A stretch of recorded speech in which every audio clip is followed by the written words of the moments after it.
Hey everyone, today we're going to walk through the touchpoint tracking feature in Slant. So you can find this by clicking on clients, let me move my head here, and clicking on reviews. And now you'll see this touchpoint tracking option here.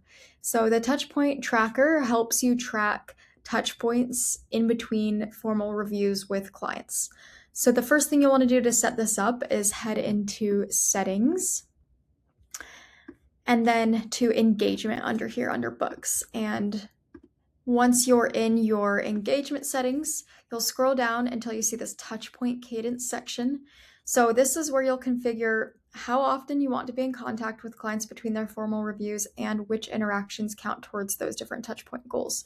So by default, we'll have all these options selected, but if you only want different types of touch points to count, you can select or deselect those options here.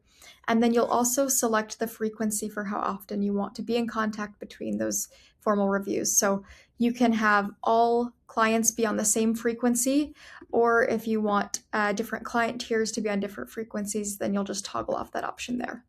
So once you get your frequency set in settings here, you'll click Save Changes.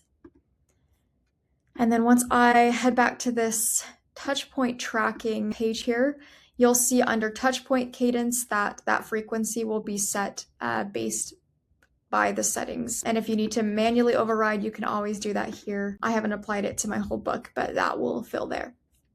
So then what we'll do in this last touchpoint column is, again, based on what different interactions you've qualified as a touchpoint, we'll put when the last time was that you were in contact with that person, either via an email, you'll see the little mail icon, or if it was a meeting, you'll see the little calendar icon. And if you hover over an event, it'll give you more details for which event then qualifies for that touch point. And then based on the frequency that you've set for how often you want to be in touch with that client and when their last touch point was, it will automatically calculate when the next touch point should be due. And then similar to the client review tracker, this helps you just to look and see, okay, here's who's overdue for a touch point. Here is, who's upcoming for a touch point. We've got some great filters up here, so you can, say, okay, let me see anyone whose last touch point was last quarter. I need to reach out to them this quarter. Or you might have some filters for people who might have an overdue touch point. So this is just helpful to make sure you're keeping those relationships fresh and reaching out to the clients that maybe haven't heard from you in a while. And we're excited for you to dive into this.